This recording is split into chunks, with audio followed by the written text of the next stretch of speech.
Hey everyone, today there's been updates surrounding Kingdom Come Deliverance 2, and beyond that, I also want to get more eyes on this other story surrounding the modding situation with a certain other game and much more. It's a lot, let's get into it. Firstly, Kingdom Come 2 has had some development since I last reported on it. It is now being reported by people like Pirate Nation that Kingdom Come 2 has indeed been banned in Saudi Arabia. Seen here, the game is not eligible for purchase in that region if your PlayStation account is set to it. No confirmation yet outside of PlayStation, but from what I can tell on PC and Xbox, at least so far, it's still available there regardless. If this does change in the coming days, I'll let you guys know, but the claims that the game was not banned anywhere, well, it has been to a degree. Secondly, since all the backlash surrounding Kingdom Come has now happened, the game has been jumping all over the charts on Steam in terms of its sales. At one point, it was somewhere in the mid-20s on Steam's top seller list. Currently, as I checked this morning, the game is now sitting at number 17 on Steam's bestseller list, and if you go check now, it may be somewhere else too. Of course, this doesn't include places like PlayStation sales or anything like that, but it is interesting how the game is bouncing around the list so violently. It is still sitting at an overall bestseller list of around 11 out of the top 100 games right now. It was previously at number 10, but yeah, it moved down a single position. Has the backlash hurt the game? Hard to say. The game still has a week and a half to go before release as this video comes out. So I would wager as reviews come out, which I do expect to be at least positive across the board, it will make the game more popular, of course, prior to release. Again, for the record, I don't hate Kingdom Come 2, I don't want people to boycott it, I'm just giving you guys the info. But I am very critical of how Warhorse has gone about dealing with players and their communication between them. It's been horrible, to say the least, and unfortunately, more stuff has been unearthed about Kingdom Come as well. This may come as good news or bad news depending on how you look at it, I guess. So Warhorse is owned by PlayOn, which is a part of Embracer Group. Embracer oversees everything, and we know that Kingdom Come 1 was very based, very Christian, and very much stated that Henry was not you, he was Henry, much like how Geralt of Rivia is Geralt. I explained that all in my previous video about this with how Warhorse 8 years ago clearly stated in a YouTube comment to a user that the game had a clear vision from the get-go, which is that the game was always meant to be a Christian life simulation with medieval combat mechanics. There's no point in denying this. I mean, they're still doubling down and using this sort of rhetoric when it comes to advertising the second game as seen here, where we can see characters of the game with the words "Jesus Christ be praised" slapped for all to see. It's used also in a wider image to promote the game as well, as you can see here too. So we know that the game has Christian elements despite people like the director claiming that the game is not a Christian game, which is very bizarre of him to do. However, this now brings me to another scoop that I was given by someone. This user in question is named Marco Corrosion on Twitter. Here's his profile. He works in games and has ties to a lot of people that are intrinsically tied to this entire situation, to say the least. I vetted him, I was given proof, yeah, the guy knows a lot of people that are close to the situation. And he wanted me to tell everyone that the situation surrounding Kingdom Come 2 is the fault of Embracer Group and its investors, and less so the developers who are actually making the game itself. Marco even gave me a screenshot of his emails, showing that he has ties to all of this and proved it to me. I asked him why he wanted me to show people, because I mean, isn't it weird to show your source's face and all that? But he wanted me to do it, so alright, there you go guys. So before anyone starts claiming that I'm lying about this, I'm not, alright? I'm just telling you what I was told by Marco here. Anyway, as he provided, here's an investor who is tied to Embracer Group. Don't harass anyone in the story, by the way. Let's just look at the raw facts here and go with it. So here we have a user named Stocks and Chill, who is an investor that directly works with Embracer Group specifically. As Marco posted here publicly and wanted me to share with people, as you're seeing, again, Marco isn't hiding anything, so this is as transparent as humanly possible. This then brings us to Daniel Vavra, who recently posted the game is on the PSN Store's top sellers, which again, like I said before, I never thought that Kingdom Come 2 would sell poorly. Anyway, after Vavra said this, we have this next comment. where Stocks and Chill would then say, do an interview with Asmongold. Another user would then reply. Asmongold completely ignored this game after the backlash. Probably all that covering was a sneaky paid promotion. I wouldn't accuse Asmongold of anything like that, but alright, whatever you say, full band I guess. Anyway, Daniel Vavra would then reply. BlackRock must have bribed him like me. Obviously Vavra is being cheeky here. Then Stocks and Chill would then say, Asmongold probably thinks the controversy is a nothing burger and doesn't want to be involved in the hate storm. Another user would then ask why Stocks and Chill is so hellbent on this, to where he then drops this bombshell. I'm actually one of the investors who told Warhorse to make the game more gay. It will appeal more to the younger audience. Ah, there it is, dear viewers. The mask falls off, and now we got a clear gotcha hook, line, and sinker for everyone to see. I checked this Stocks and Chill's person's friends list, and all he follows is Embracer people pretty much, and they follow him back. The guy is open about this all, and has now confirmed what was originally being said to not be true about the game, which is that no one told Daniel Vavra to add gay romance to the game, but based on this investor's very clear response, that is clearly not the case. Placing Kingdom Come 1 versus 2's agenda here, as far as we can tell, things are definitely different this time around. Henry was not you in the first game, but now he is apparently. The game was very Christian, but now it isn't, according to Daniel Vavra. The entire thing is a mess from a messaging standpoint, but now seeing one of its investors confirm that Warhorse was pretty much strong-armed into adding gay romance, that is interesting indeed. A bit of background information for everyone, Embracer Group is heavily invested in DEI agenda stuff. There's no point in denying any of this because it's just so easy to find even on their own website. Here's what it says. Embracer Group aims to raise awareness about the importance of digital well-being, diversity, and inclusion in games and entertainment. At the same time, it is each game studio's responsibility to implement those perspectives into their creative development. Creating brilliant games and entertainment is a top priority for us. Embracer Group wants to develop games and entertainment for everyone regardless of background, gender, age, or ability. To achieve this, it is important for us to promote diversity and inclusion in our games and take responsibility for good behavior in our games, gaming communities, forums, and other platforms where our games are played and discussed. To ensure that we hold high standards for responsible marketing, all our marketing is based on our values and complies with relevant laws and regulations. So when the director of Kingdom Come says nobody forced him to put anything in his game, like gay romance for example, but then the company that owns Warhorse in its entirety quite literally says at the same time it is each game studio's responsibility to implement those perspectives into their creative development, which is just corporate speak for we are not asking our devs, we are telling them that it is mandatory to include stuff like DEI into our games no matter what. You know it to be true. Again, there's no point in denying it, Warhorse or anyone else. And when you combine this with the fact that one investor straight up just said that they pushed to make Kingdom Come 2 gayer on purpose to appease to younger audiences, which if you ask me, that makes no sense because the game is rated M for mature and is not meant for younger audiences. Well, as they say, that's what's been said has now been said. As you can see here, yeah, Kingdom Come 2 is advertised at Embracer, so based on these things, I think it would be safe to assume and confirm that, yeah, Warhorse was probably strong-armed by their investors and their owners to add the gay romance options.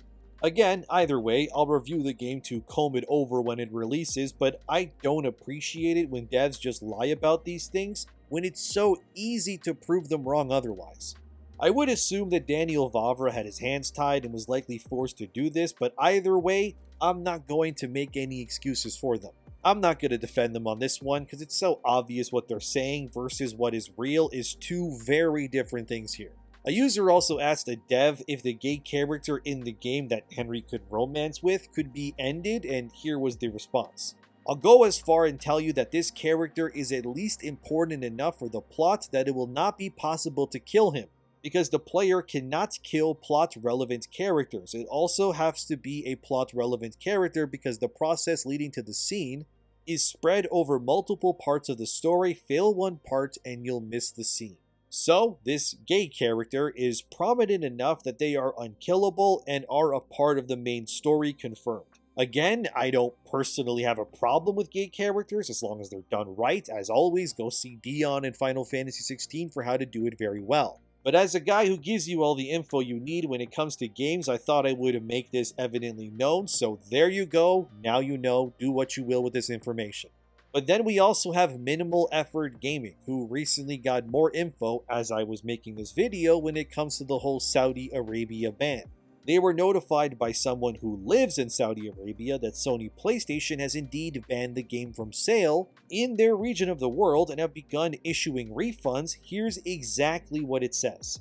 Thank you for your purchase. Unfortunately, we will no longer be offering this product in your country. The game is not playable, and any purchased in-game content is no longer accessible. As a result, we have refunded the price of the title and any content you purchased on the PS Store for this title back to your original payment method. And then they just tell you, the whole refund thing, and then apologies for all the inconvenience. And then Minimal Effort Gaming went further on this, and they went and made a Saudi PSN account and then went into the online store just to confirm if this was actually true. And yeah, as you can see here on screen, the game is listed as not purchasable within that region whatsoever. So if people now try to lie to you and say, hey, the game was not banned or its gay stuff has not affected its sale in Saudi Arabia, well, that is untrue, and in reality, the game is 100% banned now. Like I've said many times, this entire situation is just moronic, and everything could have been easily avoided had Warhorse just not bend the knee like this. But claiming that you weren't forced to add stuff when your parent company says actually it's mandatory that you include these elements, and now investors who are both following and are followed by people within that side of the game sphere, which adds to the legitimacy of their claims, start stating that they specifically pushed Warhorse in investment meetings to add gay romance to appease to the so-called modern audience. There's no point in denying this now. It is a giant, unfortunate situation. I think out of morals, people will probably boycott the game to some degree. But again, I don't think that the game will fail either way. I do think that this game particularly is too big to fail per se. Even though, yes, it has fallen further down the charts, but again, we're getting closer to launch, and once those reviews go live, and if they are positive, which I do expect them to be, there will probably be a surge in sales. But all of this is just pointless and it could have been avoided, or maybe it couldn't have. Because ultimately, Embracer would have forced Warhorse either way, so in the end, their hands were probably tied no matter what. Again, not defending them, just giving insight as always. Then of course, recently Grum spoke publicly how Daniel Vavra, the director of Kingdom Come, used to regularly speak to him about things during the original Gamergate. Yet when the Second Coming came around, Daniel went suspiciously quiet. Here's the thing guys, Daniel Vavra was a big supporter of Gamergate. He did believe in it and championed the cause because he knew that what they were fighting for, which despite the journalists telling you that it's all a harassment campaign, it's actually always been what it's been, a battle for the ethics of video games as a whole. To keep games accountable, and to ensure that the industry does not become run amok with the same poison that killed other industries like comics. Because that's where games could have gone had Gamergate 2 not risen up from the ashes like they did last year. Games could have become a hellscape. Sure, it is in some ways a little hellish still, but comparing now to then is completely different. There is a seismic shift, and seeing Daniel Vavra become quiet on the matter, well, it is disappointing. But remember that when he was vocal about Gamergate and supporting it, his company wasn't owned by Embracer, technically yet. He was in a sense free from the corporate side of the equation, but now he isn't. And he's also beholden to people demanding things from him that obviously give money for his projects, like investors and of course other executives. While I am not saying, nor have I ever said, that Kingdom Come 2 will be a bad game, far from it, the truth is that yes, there is DEI in it. And denying that point is pointless, but we have to keep the ethics of games to a standard, even if it's games that at first seem like they are championing the things that we love. It does complicate things, but also it keeps it interesting, so always ask questions and never take things at face value, fellas, ever. Now, let's move on to this other story. So there's this game coming out called Code Violet. And it's being attacked because the devs refuse to release the game on PC because they don't want PC players to mod the game and sexualize the characters within it. I wish I was kidding, but it's true. Here's what the devs said on Twitter. For those asking us about a PC version of Code Violet, the reason we are not bringing it to PC is we do not want anyone modding vulgar versions of the main character as well as other characters in the game. We hold our voice actresses and actors with high regard as well as our artistic vision for the game and story, and reject any form of destroying that with sexual mods, making a joke out of our art and possibly tarnishing the reputation of our voice actresses and actors is not worth the extra money we can make. God damn, dude, that's a hell of a stance to take, I guess, but if you ask me, it's a stupid one in the long run, and let me tell you why. Because this will not make PlayStation players want to support you more or something. I mean, it could, but unfortunately, this dev studio that's called Team Kill, unironically, had their last game Quantum Error come out to really abysmal reviews. I mean, look at these ratings from critics and fans alike. It was panned universally. Now look, I haven't played Quantum Error myself, but looking at Code Violet here, it looks janky as hell to me. It looks like it could be okay at best, maybe, but I don't really expect this game to be some breakthrough hit or anything based on the dev studio's pedigree. However, I do think the situation is, yet again, developers not realizing how to market their games or read the room these days at all, because this will just make people boycott your game out of principle alone. And if your games ever do come to other platforms like PC, people will definitely boycott it for sure to just make a statement out of you. And then if it does come to PC eventually, it will just mean that the PlayStation fanbase clearly didn't support you guys enough either. So you're kinda selling out and losing sales, but also losing player trust too. And then if it ever does come to PC to, recoup its costs, like 5 people will probably buy your game for PC. Not to actually play it, of course, but for no other reason than to ruin your game's reputation with mods as a big FU to the developers. It's just such a stupid situation if you ask me, and like most things in this video, they could have been easily avoidable. Pro tip to anyone who is going to sell a product to anyone else, don't ever do something like this. Don't villainize platforms that are full of millions of customers because you want to act like you're making some sort of high art. Like, okay, this would be a different situation if, say, Quantum Error was a critical smash hit and was loved by everybody, because then the developers could push their next game as their new tour de force, that you will have to accept their ways to experience their next amazing magnum opus. But when your previous game scores lower than Dustborn, well, I don't think attacking people like this is the best option if I'm being honest. When your critical and fan response is already in the dumps, let's be real, maybe don't piss off the audience further, yeah? Some mods being banned though, they make sense. For example, recently in Final Fantasy XIV's whole ongoing saga, there is a mod that is causing a lot of issues and chaos for them. This is from IGN. Final Fantasy XIV director Yoshi P threatens legal action against stalking mod. So there is a mod that is causing absolute chaos in Final Fantasy XIV's player base, and it's called Player Scope. This is something that shouldn't exist, and I'll just let IGN explain it as they state. The mod named Player Scope allows users to track specific player data of anyone in the vicinity of the person using it. This information is then sent to a centralized database managed by the mod author, no matter if you are looking at a specific player or just happen to be around other players, and tracks information that players would usually not be permitted to see via in-game tools. Specifically, the mod offers information on content ID and account ID, which can be used to track players across characters. This was done by manipulating the content ID system introduced in the Dawn Trail expansion, which in turn let players blacklist others across their service account and multiple characters. The only way to prevent your account data being scraped by the tool is to join the private Discord channel for Player Scope and opt out.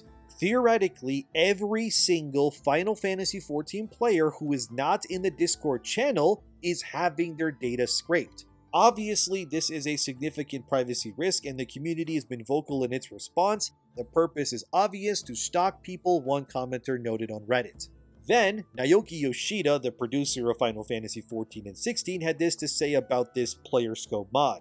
We have confirmed that there exist third-party tools that are being used to check Final Fantasy XIV character information that is not displayed during normal gameplay.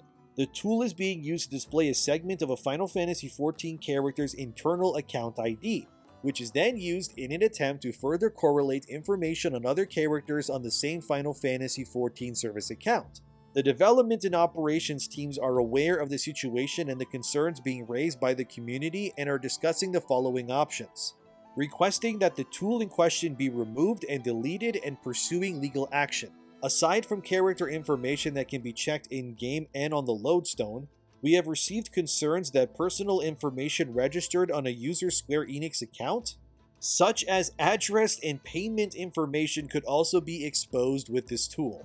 Please rest assured that it is not possible to access this information using these third-party tools. We strive to offer and maintain a safe environment for our players, which is why we ask everyone to refrain from using third-party tools. We also ask that players do not share information about third-party tools, such as details about their installation methods, or take any other actions to assist in their dissemination. The use of third-party tools is prohibited by the Final Fantasy XIV agreement, yada yada yada. So yeah, this is a mod where I would say that it is absolutely crossing the boundary of what should be considered okay in a video game. Like, this is a legitimate threat to player safety, as it can eventually be used, or even has been, I guess, to find out people's personal information, or like where they live and stuff. Now, asking your players to not use this tool and pursuing legal action, yeah, I think we can agree that it's probably justified. Because this is not something people should be upset about or wanting to boycott a game over, because this is not the company's fault. There's just some players who are clearly toxic and want to stalk people for whatever reason. Maybe they feel wronged or they're crazy, I have no idea.